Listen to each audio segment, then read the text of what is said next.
Hey everybody, Gene Argentine here, and I wanted to talk to you about 5 obstacles that could keep you from mastering your instrument. All right, so here we go. We're going to keep this short and sweet. Number 1, first obstacle is not having an organized practice area. All right, so what you're seeing here is my video studio, and this is obviously where I shoot videos. And I try to keep everything ready to go, plugged in, lights, cameras, everything. And it makes it easy. So when inspiration strikes, I get an idea, I can quickly run out here, flip a couple switches, and I'm ready to go.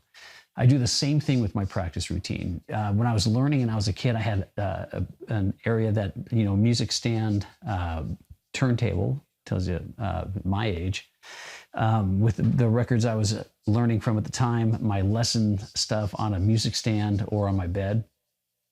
And then I would basically flip the amp on and I was ready to go, tune up and I'm ready to go. Same thing these days, except I use my phone. I have a Line 6 app, and I don't even know if they make it anymore. It's called a Mobile One, and then or Mobile In, I believe. I'm not sure. Mobile In, and I guess the iRig does the same thing. You can download it to a tablet or to your phone. And it's just, I basically plug my guitar into and I usually use the tablet, and I have an iPad. So I plug it into the iPad, and that's where, and I can get any tones I want. I can get anything from really clean, to really dirty, and just whatever I'm working on, whatever suits us, the situation best. If I'm just working on technique, I just want a real clean tone so I can hear how I'm picking. Or if I want a dirty tone to try to, work on a certain technique or something I'm hearing in my head.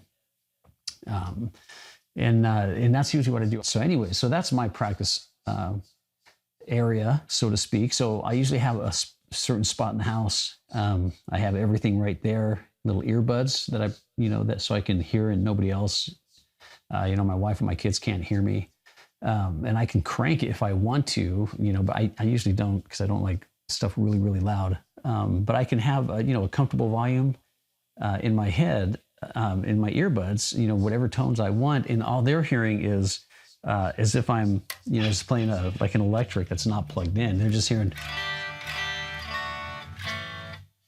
so it's pretty cool actually. So I don't really bother anybody. I'm sure that drives them nuts because I usually practice quite a bit. But for me, I'm hearing like this wall of sound sometimes, or a very clean, warm tone, depending on, again, what I'm working on. So, but it's really easy. And the best thing to do is with your work area, your practice area, just keep it ready to go at all times. So you can it's so much easier to practice if you just, flip a switch or plug something into your tablet or phone and you're just ready to go. Instead of having to, put stuff away, get stuff out, open up your books or whatever you're working through, or, turn on the computer, for whatever YouTube video you're learning from. It's just a pain, and it takes a while, and that's going to detour you from spending more time on your instrument. Now, I practice a lot without being plugged in. But sometimes I like to hear the tones. I want to hear how cleanly I'm executing.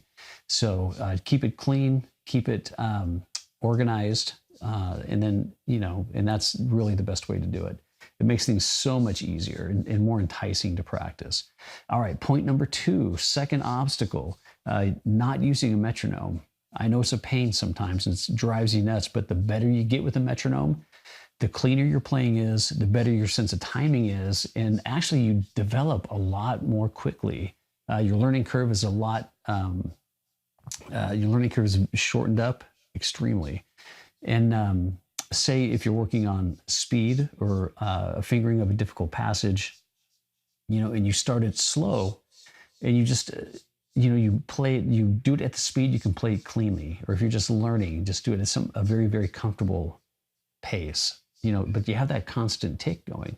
So it makes you really think about your playing, thinking ahead of the beat a little bit, and then you're just executing on the beat. And it's surprising, honestly, how much better you will be and how much faster you'll get there by using a metronome, especially if you're working on speed. I can't emphasize that enough. Always play with a metronome. Drum, I was never one for using like a drum machine or drum loops. I always liked the metronome because then I had the clicks, the tempo, and then what I was doing on the guitar. All right, so that's point number 2. Point number 3 is not learning how to properly tune your guitar. You would be surprised at how many people don't know how to tune a guitar, can't tune a guitar. They rely on tuners, which is okay in certain situations, but you should be able to tune your guitar without a tuner. You do need one note of reference to tune your guitar to like 440A or standard tuning, but then you should be able to tune your strings to that one, the rest of your strings to that one string. Or if you're playing live, if you look at like Yngwie, Ritchie Blackmore, Jimmy Page, Jimi Hendrix, I've seen Joe Satriani a little bit do this. And these guys, and even some of the local players that I watch, you can really tell somebody that has a really well-developed ear, because if they're playing and you can hear, they can hear, usually the audience won't be able to hear, but they can hear when they're out of tune, and they'll hit, and you'll see them as they're playing, and they'll tune, as they're playing. And then it's just right there in tune. Page used to use alternate tunings for his acoustics that they used to do.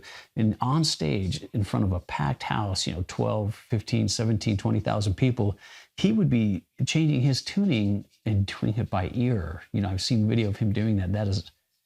That is absolutely amazing, man. I would not, I can't imagine doing that. When I play in front of, on stage in front of large crowds, I have a tuner in my pedal board. And when I hit the tuner, it silences the signal, and I can tune up really, really quickly between songs. But I would hate to be standing up there trying to tune either during the music or, in between songs by ear. That just would really suck. So again, long story short, as nothing makes you sound worse than being out of tune. No matter how good you are on the guitar, how advanced technique-wise, or how advanced you are in your journey of learning the instrument, if you're out of tune, it sounds like crap. So if you need to use a clip, I have a clip-on tuner when I don't have my pedal boards. I don't have my pedal board right now, but I do have a little clip-on tuner, and you just throw it on the headstock. Some people play with it live like that. I've seen Paul Gilbert do that when I've seen him live. I'm not a big fan of clip-on tuners live. Usually I might have one in the green room or backstage and tune up as either the other bands are on, if I'm just double checking the tuning to make sure I'm good before I go on. That's one thing, but I do like having the tuner on the pedal board for live situations. All right, so there are many, many ways to accurately tune your guitar. Do it by ear. You can do it with the piano. A tuner is fine. I have a metronome that has a tuner in it. Phones, you can download apps. And it's okay if you rely on those, for two reasons off the top of my head. I'm sure there's more. But first, if it sounds good to you, tune the guitar, and then as you're trying to learn chords, and if it's in tune, it's going to sound better. And if it sounds better, you're going to have more fun. You're going to enjoy it, and you're going to, want to play more. If it's out of tune, it's going to sound horrible. You're not going to have a good time. You're not going to want to play the guitar. So if you need to get a clip-on tuner or a tuner in your phone, do it. Check your tuning frequently. And the good thing, and it's just the other point I was going to make when I said there's two reasons, is that your ear will still develop. The more you have your guitar in tune and you're practicing, and you hear just those notes and how they just, how the frequencies just blend, and they're just, just nice.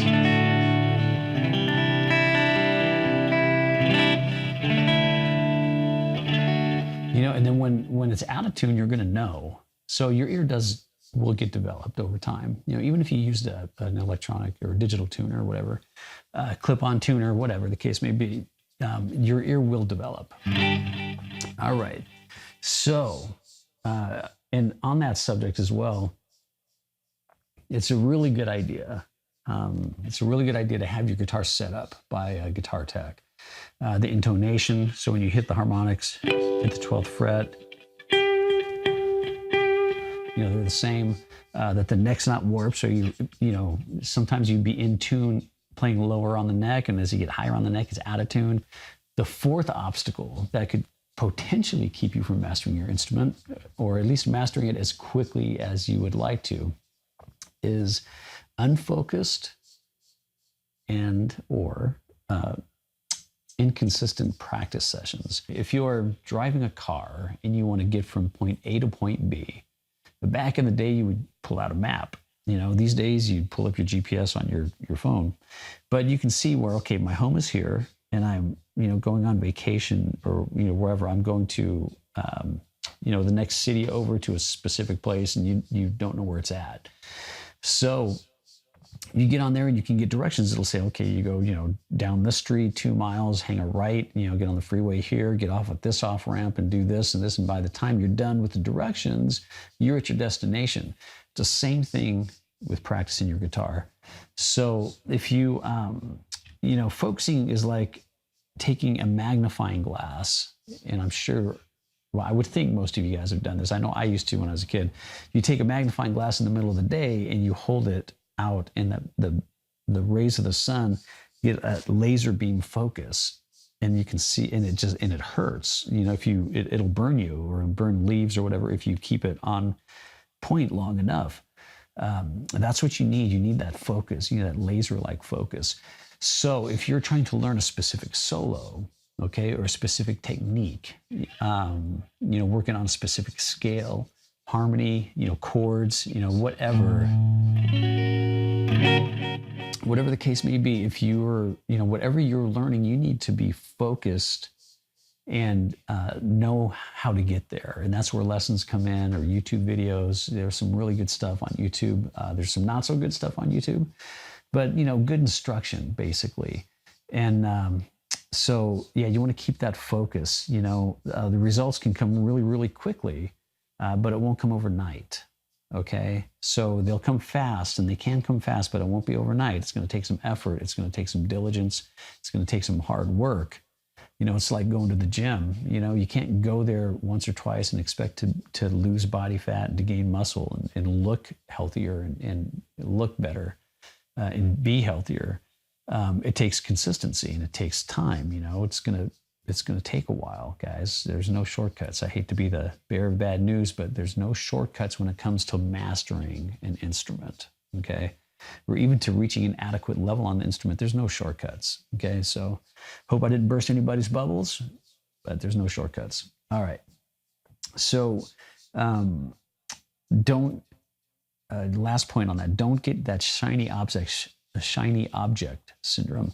So don't, think, oh, I just heard this tune and had this, this tapping technique, or this, technique, or he was doing, the speed or whatever, and start, oh, I want to do this. No, wait, I'm going to do this. No, I want to learn this. Oh, I want to learn this. And then you're not going to learn anything. Okay. You have to have your big picture. You need to zoom out, look at the big picture, say, I want to be here. I want to be this type of player, this type of musician.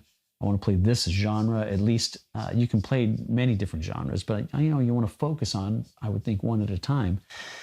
And then you just keep your eye on the prize, okay? No shiny object syndrome. Excuse me. All right. The fifth of the 5 obstacles would be not having goals for your advancement. And we touched on this in the last one. You have to have goals, okay? If, during the 80s, once Eddie came out and then Yngwie came out a couple years later, everybody was trying to be the fastest gun in the West. And that was sexy stuff, man. The fastest player wins, Speed is a great color to have on your musical palette. Okay. Like an artist, all these different colors, and you blend this and you blend that and you get your different shades. But speed is just a, one dimension of a well-rounded player. You don't have to be able to play fast. You look at Billy Gibbons, and he'd be the first one to tell you he's not a fast player, and he doesn't want to subscribe to that school of playing. But, on the same token, speed is impressive. And sometimes, the guitar is about expressing yourself, and speed is definitely a color that you can use to express yourself. express what you're feeling inside. But technique or speed for speed's sake or technique's sake is empty. And if it doesn't have substance or melody. So basically what I'm saying is you have to have your goals. So you need to say, I want to be this type of player. I want to be able to play. I want to be well versed in chords and theory and scales and how to improvise and how to solo in rock, in jazz. I want to be able to play classical music. I want to study the classical guitar, whatever the case may be. And you can master multiple styles, but you need to focus and work hard. Okay, you have to have goals. A lot of players, Steve Vai used to jot down in a journal what he was working on and his practice sessions. He used to jot everything down.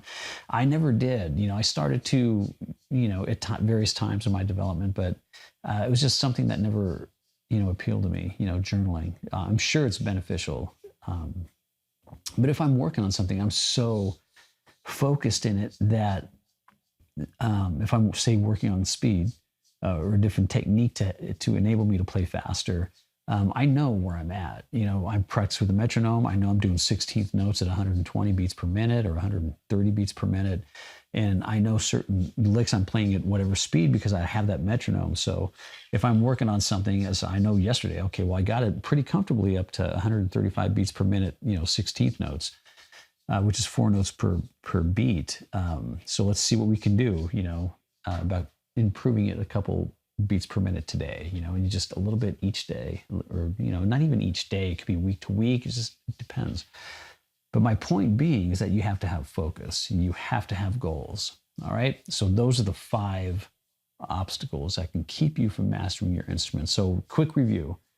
Number 5, we'll go backwards. 5 is not having goals for your advancement. Okay. Number 4, unfocused and or inconsistent practice sessions. Number 3 is not learning how to properly tune your guitar. Remember, a guitar out of tune is a horrible thing. Number 2 is not using a metronome.